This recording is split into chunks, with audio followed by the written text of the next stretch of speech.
எங்கள் தலைவர் முதல் மாநாடு உளுந்தூர்பேட்டையிலே போடுகின்ற பொழுது தலைவர்களெல்லாம் இந்த கட்சியினுடைய வழிகாட்டி தலைவர்களெல்லாம் பெயரிட்டு சொன்னார்கள்.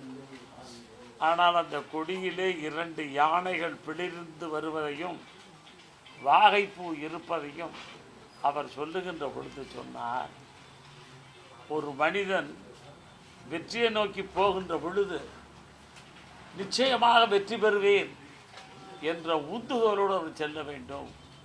அப்படிப்பட்ட ஒரு மன்னன், பேரரசன், பெரும்பிடுக மன்னன் போருக்கு போகின்ற பொழுதெல்லாம் போர் நடப்பதற்கு முன்னாலே வாகை சூடி வாகை பூவோடு போனார் என்று குறிப்பிட்டு அந்த வாகை பூவை அவருடைய கொடியிலே லட்சணையாக வைத்திருக்கிறார்கள்.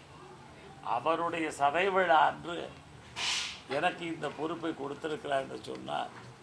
வாழ்நாள் முழுக்க அவருக்கு நான் நன்றிக்கடன் பட்டிருக்கிறேன்.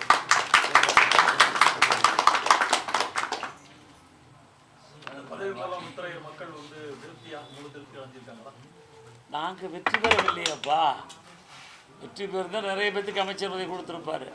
இப்போ எங்கள் அணியில் ஒரே ஒரு சட்டமன்ற உறுப்பினர் மட்டும்தான் முஸ்லீமிலே வெற்றி பெற்றிருக்கிறார். நான் தோல்வியடைந்திருக்கிறேன்.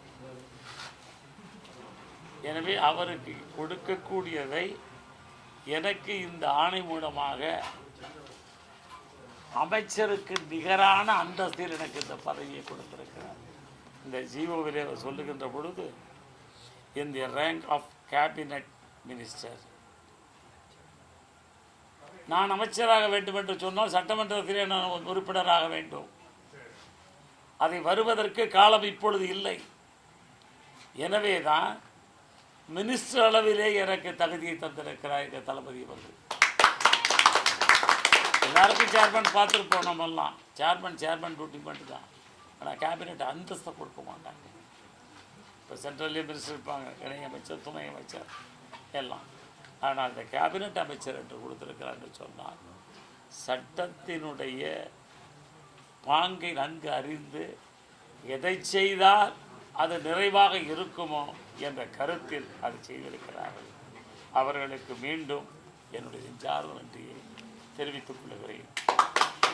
இதன் மூலம் தளபதி அவர்களுடைய எண்ணப்படி அவர் விரல் காட்டுகின்ற திசை நோக்கி என்னுடைய பணி நகர்ப்புறங்களிலே நகர்ப்புற வளர்ச்சியை மேம்படுத்தக்கூடிய வகையிலே குடியிருப்புகள் அமைக்கப்படும். போதிய அளவுக்கு நல்ல குடியிருப்புகள் இல்லை என்று சொன்னால் அதை நல்லவராக சீரிய முறையில் இயங்குவதாக என்னால் செய்வதற்கு நான் பாடுபட முடியும். பாடுபடுவேன் என்ற உறுதியை உங்கள் மூலமாக மக்களுக்கு நான் தெரிவித்துக் கொள்கிறேன். எங்கள் தளபதிக்கும் தெரிவித்துக் கொள்கிறேன். எதை எதிர்பார்த்து நீங்கள் எனக்கு கொடுத்தீர்களோ அதை உங்கள் உள்ள கிடக்கையை நிச்சயமாக இந்த கிருஷ்ணன் பூர்த்தி செய்து தருவேன் என்ற உறுதியையும் அவருக்கு தருகிறேன். சார், இந்த பதவி நீண்ட காலமாக காலியாக இருந்தது, வாரிய தலைவர் பதவி. உங்களுக்கு திருச்சி கிழக்கு எதிர்பார்க்கப்பட்ட நிலையில் இப்போ வாரிய தலைவர் பதவி கொடுத்துருக்காங்க. நீங்கள் அதை எப்படி பார்க்குறீங்க?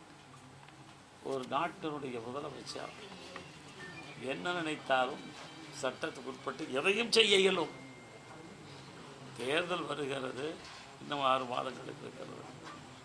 இந்த 6 மாதங்களோ 1 மாதங்களோ 2 மாதங்களோ அதுவரை கூட கூப்பா கிருஷ்ணன் சோர்வாக இருந்துவிடக்கூடாது, அமைதியாக இருந்துவிடக்கூடாது. அவர் எனக்கு உதவி புரிய வேண்டும் என்ற உள்ளத்திலே நல்ல எண்ணத்திலே கொடுத்திருக்கிறார். இதுதான் அதனுடைய நோக்கம்.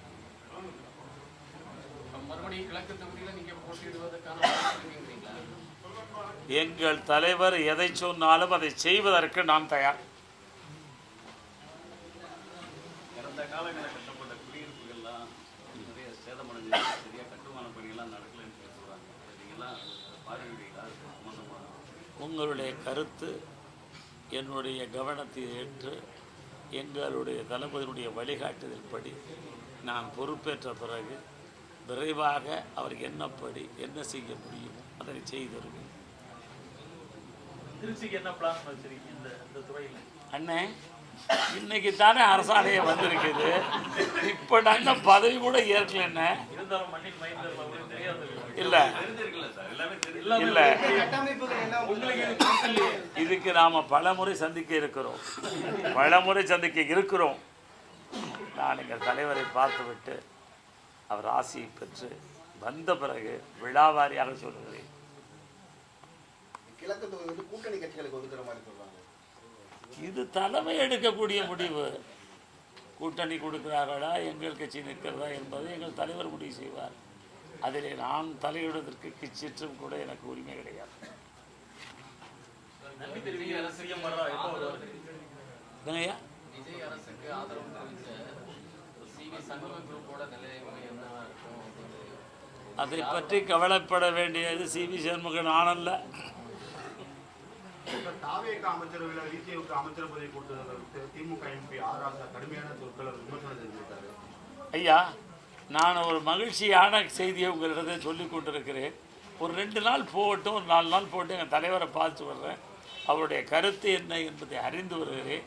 அதை உங்களுக்கு தகவலாக சொல்லுகிறேன். சிஎம் என்ன செஞ்சாலும் ஒரு விமர்சனம் திமுக வைக்கப்படுது, எப்படி பார்க்குறீங்க? ஆட்சி பொறுப்பேற்று 15 நாட்கள் கூட ஆகவில்லை. அதுக்குள்ளே ஒரு அரசாங்கத்தை பற்றி எதிர்க்கட்சி விமர்சனம், எதிர்க்கட்சி கூட இல்லாதவர்கள், மைனாரிட்டி கட்சி, தமிழ்நாட்டில் இருக்கக்கூடியதெல்லாம் மைனாரிட்டி கட்சி, இந்த மைனாரிட்டி கட்சிகள் விமர்சனம் செய்கிறார்கள் என்று சொன்னால் அவர்கள் அண்ணாவை வணங்குவதற்கும் அண்ணாவை போற்றுவதற்கும் தகுதி இல்லாமல் போய்விடுகிறார்கள். ஏனென்று சொன்னால் ஒரு எதிர்க்கட்சி என்பது பானையிலே கொதிக்கக்கூடிய ஒரு சோறை அகப்பையில் எடுத்து பதமாக வெந்திருக்கிறார் என்று பார்க்க வேண்டிய பணிதான் எதிர்க்கட்சியினுடைய வேலை. ஆனால் இவர்கள் பானையை உடைக்க பார்க்கிறார்கள். இதற்கு நாங்கள் கிச்சித்தும் அனுமதிக்க மாட்டோம். தேர்தல் பொறுப்பாளராக உங்களை நியமிச்சாங்க. செயல் வீரர் கூட்டத்தில் எல்லா தொகுதியும் வெற்றுவதற்கான வியூகங்கள்லாம் அமைச்சாச்சுன்னு சொன்னீங்க. நடந்து முடிந்த தேர்தலில் எப்படி உங்களோட மனநிலை? திமுக கோட்டை காவிரி டெல்டா மாவட்டம் என்று சொன்னவர்கள் 9 தொகுதியை கொண்ட திருச்சி மாவட்டத்திலே எத்தனை இழந்திருக்கிறார்கள்? அது எங்களுடைய வெற்றி அல்லவா? திருச்சி கிழக்கு, மணப்பாறை, முசிறி, துறையூர், திருவரம்பூர் 5 தொகுதியில் வந்துருக்கோம். சீரகம் 6ல் வந்துட்டோம். 3 கொடுத்துருக்கோம். 6 தொகுதியில் வந்திருக்கோம். இது என்னுடைய வளர்ச்சி இல்லையா?